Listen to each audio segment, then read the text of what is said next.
Olá, querido amigo deste canal Minha Consagração Hoje. Como estás? É sempre um prazer enorme poder partilhar a palavra do nosso bom Deus contigo. E hoje não é diferente. É um prazer também poder partilhar um tema tão interessante como o que temos hoje. A lei de Deus ou as tradições humanas. É um bocadinho acerca daquilo que vamos abordar hoje à luz das Sagradas Escrituras. Querido amigo, neste momento eu te convido a inclinar o teu rosto para pedirmos uma prece ao nosso Deus.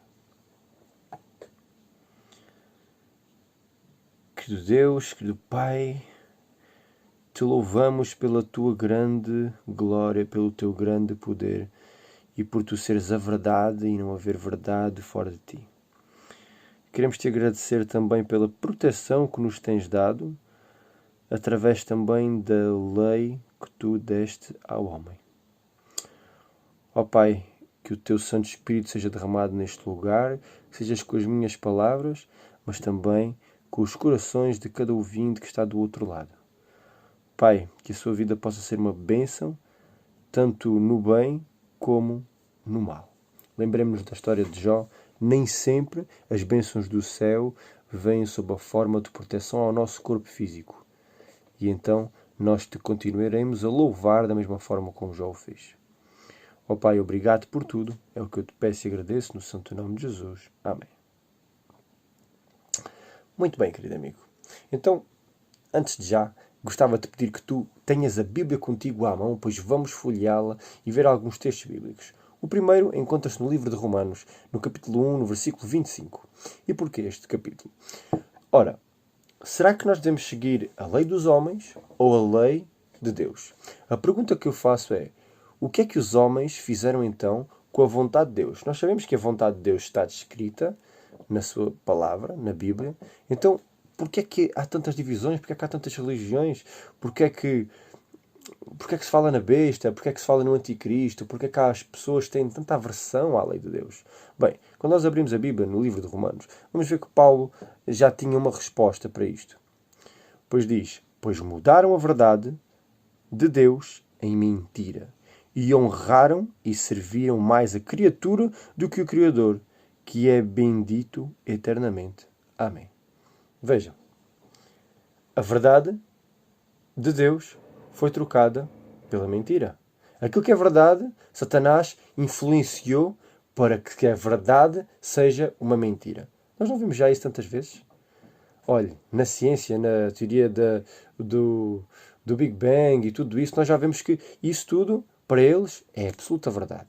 A verdade do criacionismo da parte de Deus é uma grande mentira. Então, aquilo que é verdade se torna mentira com muita facilidade. Basta que os homens não vejam sentido lógico à primeira vista, sendo como Tomé, não vendo, não percebendo. Então, querem encontrar uma teoria, só que as teorias que os homens criam normalmente são sempre muito mais difíceis de acreditar do que simplesmente crer na própria Bíblia. Bem, mudaram a verdade de Deus em mentira e honraram mais a criatura do que o Criador. É interessante. O que nós hoje vemos é o centralismo.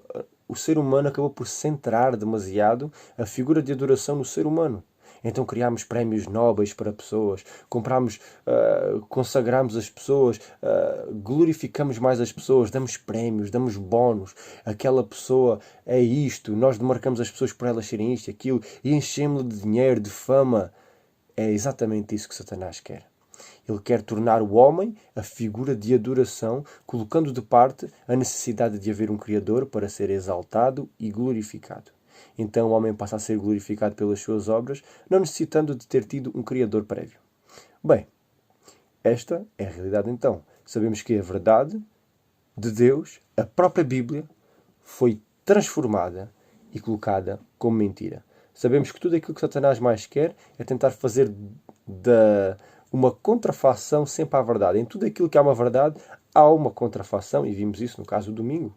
Por exemplo, a contrafação de Deus de Satanás ao dia do guarda. E tantas outras que há. Muito bem. Então, em lugar do mandamento de Deus, o que é que muitos seguem hoje? Já que os homens não seguem os mandamentos de Deus, então o que é que eles seguem? Bem, abrindo a Bíblia no livro de Mateus, no capítulo 15, no versículo 9 e no 13, vamos ter a resposta, que diz: mas em vão me adoram. Agora aqui entramos na casa de Deus. Agora aqui entramos entre os crentes. Em vão me adoram. Em vão. E porquê é que não importa para Deus esta adoração dos homens? Ensinando doutrinas que são preceitos de homens. Interessante. Em vão me adoram. O que Deus está a dizer aqui é, olha, em vão, Jesus, aliás, eles dizem, olha, em vão eles estão-me a adorar. Porque eles não estão a seguir aquilo que eu estou a ensinar, mas estão a seguir as doutrinas dos homens. Dos homens. Quando Jesus faz esta separação, ele faz sempre a separação para dizer, há uma vontade que é de Deus e há a vontade que é a dos homens, como nós vamos ver num dos versículos base do tema de amanhã. E no versículo 13 continua então e diz, ele, porém, respondendo disse, Jesus, há uma continuação do texto e depois Jesus volta a dizer, toda a planta que meu Pai Celestial não plantou será arrancada. Isto é fantástico. Pois isto tem sempre uma dupla simbologia. Os discípulos aqui queriam ouvir. O que é que ele estaria a falar? Será que mesmo da planta? Creio que sim também. Mas está a falar das falsas doutrinas. Se meu Pai não a plantou, ela será arrancada. Por outras palavras, profeticamente e no tempo do fim, significará que aquele que não fez a vontade do Pai será arrancado. De onde?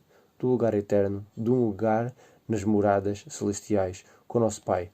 É duro, mas é real. Nós precisamos ter isso sempre bem fixo em mente. Já dizem as Sagradas Escrituras, importa que os que o adorem em espírito e em verdade. João 4, 23 e 24. E ainda numa citação da nossa irmã White, diz o seguinte, milhares eram presos e mortos, mas outros surgiam para ocupar os seus lugares.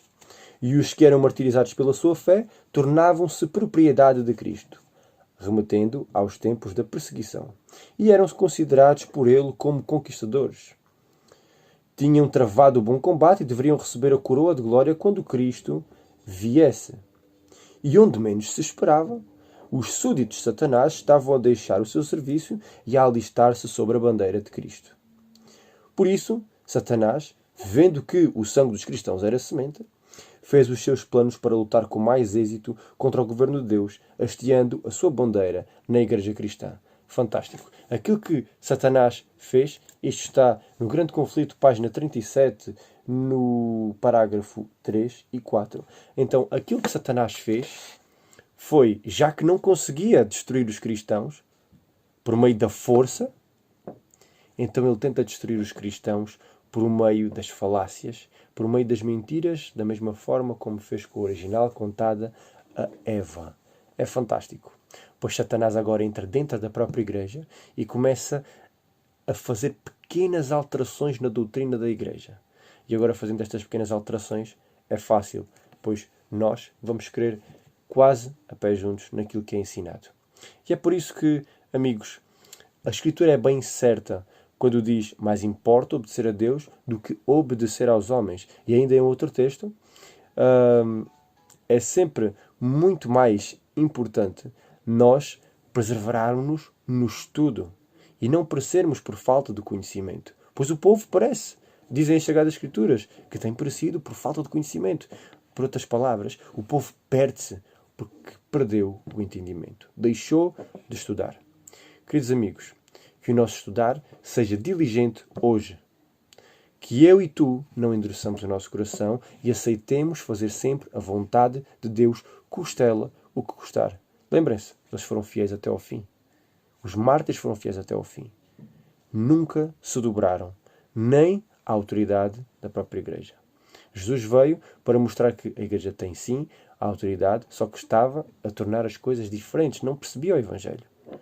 E chama-lhes hipócritas aos mestres, aos fariseus, que queriam guardar a lei da sua própria maneira. Mas qual é a maneira certa de se guardar e de seguir a vontade do Senhor? É fazendo somente aquilo que Ele nos diz.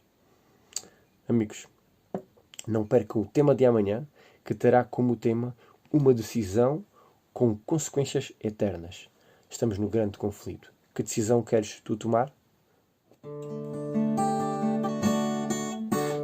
fiel é esta palavra, e quero que você fale ousadamente a respeito destas coisas, para os que creem em Deus se empenhem na prática de boas obras.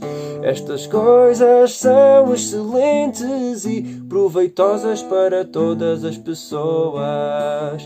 Tito 3, verso 8.